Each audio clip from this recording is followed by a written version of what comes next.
ये basically relate करता है कि पाकिस्तान को अभी इस एनवायरनमेंट में 2025 में हमारी करंट और फ्यूचर कश्मीर स्ट्रैटेजी क्या होनी चाहिए। फ़र्स्ट ऑफ़ ऑल तो ये है कि जो हमारी कश्मीर स्ट्रैटेजी है उसकी बड़ी ज़रूरत है कि हम इसको थोड़ा सा अपडेट और ओवरहॉल करें। जो बुनियादी हमारा मौक़िफ़ ये है कि ये डिस्प्यूटेड टेरिटरी है, UN सिक्योरिटी काउंसिल्स की बेसिस पे ये बिल्कुल दुरुस्त बात है और इसको आगे ले जाना चाहिए। मगर द प्रॉब्लम यह है कि हमारी ज़्यादातर जो टॉकिंग पॉइंट्स हैं वो हम फोकस करते हैं प्लेबिसिट के ऊपर, 1950s के फार्मूला के ऊपर। जो आजकल के एनवायरनमेंट पे जिस तरह क्राइसिस है इंटरनेशनल ग्लोबल वर्ल्ड ऑर्डर में, रूल्स बेस्ड ऑर्डर में, तो ये टॉकिंग पॉइंट रियलिस्टिक नहीं लगता। दूसरी बात यह है कि जो ह्यूमन राइट्स की बात हम कर रहे हैं या ह्यूमैनिटेरियन लॉ की वायलेशन है, एक्चुअली तो कश्मीर ऑक्यूपाइड टेरिटरी है। सो ऑक्यूपाइड टेरिटरी में जो वायलेशंस होती है वो ह्यूमन राइट्स नहीं होती, वो ह्यूमैनिटेरियन लॉ बल्कि वॉर क्राइम्स की वायलेशंस होती हैं। उसके लिए हमने केस ज़्यादा स्ट्रॉन्ग बनाना है and we have to take a evidence based approach. मगर अभी जो इंडिया ने एक्शन लिया है 24 अप्रैल को, ये एक बहुत अहम मौका है बिकॉज इंडिया ने खुद ही कश्मीर इशू को इंटरनेशनलाइज कर दिया है एक और लेंस से, और वो लेंस है वाटर सिक्योरिटी की। वाटर सिक्योरिटी एंड एनवायरनमेंट ऐसे एक बात है, by abrogation, by suspension of the Indus water treaty, ये अभी कश्मीर इशू जो है एक वाटर सिक्योरिटी का इशू बन चुका है जहाँ पे the livelihoods of millions of people on the Indus basin effect हो रही है। ये वो चीज़ है जो हमने इस चीज़ को इंटरनेशनल सतह पे लेके जाना है। इसके बहुत सीवियर इम्प्लिकेशंस हैं क्लाइमेट चेंज के ऊपर, माइग्रेशन फ्लोज के ऊपर, और ये वो इश्यूज़ हैं जो मेरे ख्याल में वेस्टर्न कैपिटल्स में और पूरी दुनिया में इसकी बड़ी रेजिडेंस होगी। खासकर जो लोअर राइपेरियन कंट्रीज़ हैं जो सिमिलर पाकिस्तान की तरह मौके पे पोजीशन में है, चाहे वो लैटिन अमेरिका में हो, चाहे अफ्रीका में हो, चाहे वो एशिया में हो, साउथ ईस्ट एशिया में हो, इसमें हमारे पास बड़ी रेजोनेंस होगी। मेन हमारा टॉकिंग पॉइंट यही है जो कि Kashmir issue is now requiring international intervention, international mediation की ज़रूरत है। वापस सिक्योरिटी काउंसिल में इस चीज़ को लाने की ज़रूरत है। एंड इस पे ये जो जितनी सिचुएशन हो रही है लाइन ऑफ कंट्रोल पे, अगर एस्केलेशन होती है तो हमारे पास बड़े clear diplomatic, political, legal strategy होनी चाहिए कि हम इस चीज़ को एस्केलेट करें at the general assembly, at the UN security council and eight other forums. Jamal साहब, ये फरमाइएगा, पूरी दुनिया कोशिश कर रही है, आज अमेरिका की तरफ से भी बयान आया कि इन टेंशंस को कम किया जाए, लेकिन इंडिया बज़ाहिर ऐसा लगता नहीं है। ऐसा लगता है कि वो अपने झूठे बयानिए के अंदर खुद कैद होकर रह गया है। तो क्या इंप्लीकेशंस हो सकती हैं, क्या मसाइल उसके लिए पैदा हो सकते हैं? इसमें जी ये है कि ये पाकिस्तान के फेवर में भी ये बातें जा सकती हैं, बिकॉज एक चीज़ ये है कि जितना भी आप इस रेटरिक को उठाएंगे तो ये एक इंटरनेशनल पीस एंड सिक्योरिटी का इशू बनता है, जिसकी वजह से यूनाइटेड नेशन सिक्योरिटी काउंसिल का मैंडेट के अंदर ये चीज़ आ सकती है। सेकेंडली, हमारी जो इंटरनेशनल डिप्लोमेसी है वहाँ पे ये चीज़ इफेक्टिव होगी जितने टेंशंस हाई हों, बिकॉज जो इंडिया ने किया है खासकर with regards to Indus water treaty, ये हमारे पास मौका है कि हम इस चीज़ को बड़ा फोर्सफुली और अग्रेसिवली टैकल करें। सेकेंडली, जो मेरे ख्याल में बड़े अरसे से हमें इस चीज़ पे अभी फोकस करना चाहिए कि इंडिया का जो दहशतगर्दी का नैरेटिव है पाकिस्तान के ख़िलाफ़, कि पाकिस्तान एक स्टेट स्पॉन्सर ऑफ टेररिज्म है, ये 20 सालों से इंडिया ने बड़े केयरफुली क्राफ्टेड लीगल और पॉलिटिकल डिप्लोमेटिक पोजीशन लिया है, जिसकी वजह से पाकिस्तान को काफ़ी डिफ़िकल्टीज़ फेस हुई हैं, खासकर हमारी जो फैटिफ की ग्रे लिस्टिंग हुई है। तो उसके बाद अभी ये पाकिस्तान ने इस नैरेटिव को काउंटर करना है फॉर सेवरल रीजंस। एक बात तो ये है कि बड़े सालों से पाकिस्तान इस रीजन में रैशनल एक्टर है।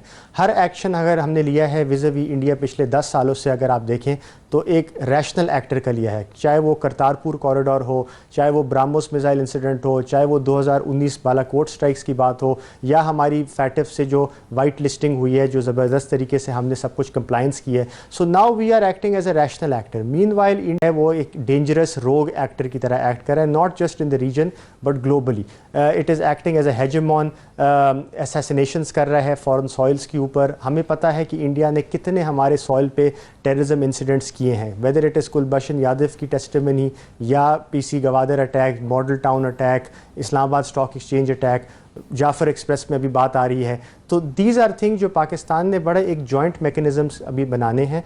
एक तो हमें फॉल्स फ्लैग का ख़तरा अभी वाज़े हो गया है कि India is using false flag operations या putting evidence blame on Pakistan without evidence.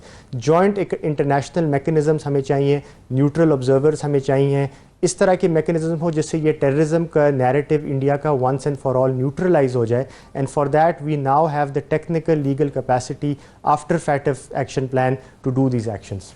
हम अमन की ख्वाहिश रखते हैं, लेकिन हमारी इस ख्वाहिश को कमजोरी अगर वो समझता है तो हम उसका भरपूर जवाब देंगे।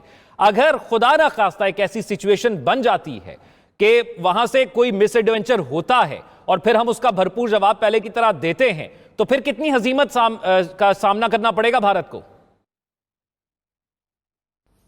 जी बस एक तो मतलब अगर आर्म्ड कॉन्फ्लिक्ट सिचुएशन डेवलप हो जाती है फिर तो international rules and mechanisms in play आ जाएंगे।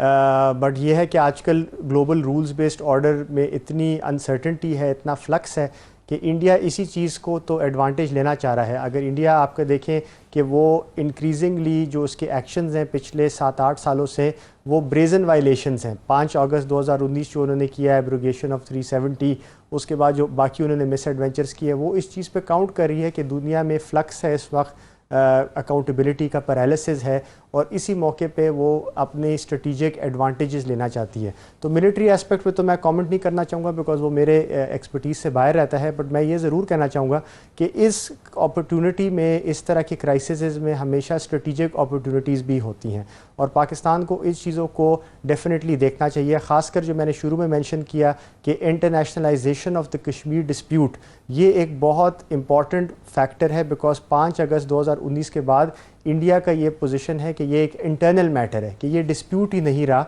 और काफ़ी मुल्कों ने इस तरह इंटरनेशनलोमेटिकली इस चीज़ को वो सपोर्ट नहीं दिखाई पाकिस्तान को जो दिखानी चाहिए थी। सो नाउ ये हमारे पास मौका है कि हम वापस इस डिस्प्यूट को इंटरनेशनलाइज करें, बायलैटरलिज्म से निकलें, थर्ड पार्टी इंटरनेशनलाइजेशन मीडिएशन की तरफ जाएं। इसके अलावा कुछ और भी स्ट्रेटिजिक अपॉर्चुनिटीज़ हैं। मेन ये चीज़ ये है कि हमें गिलगित बल्तिस्तान को इमीडिएट प्रोविजनल कॉन्स्टिट्यूशनल स्टेटस देना पड़ेगा अकॉर्डिंग टू द फार्मूला जो सरताज अजीज़ कमेटी रिपोर्ट ने किया था। वो इसलिए ज़रूरी है बिकॉज इस क्राइसिस में अभी गिलगित बल्तिस्तान को एक क्लाइमेट क्राइसिस, एक वाटर सिक्योरिटी क्राइसिस फेस होगा और उनको इन्वेस्टमेंट्स की ज़रूरत होगी इंफ्रास्ट्रक्चर में, डिज़ास्टर मैनेजमेंट में, सिटीज़न सर्विसेज के ऊपर, बेसिक सर्विसेज में।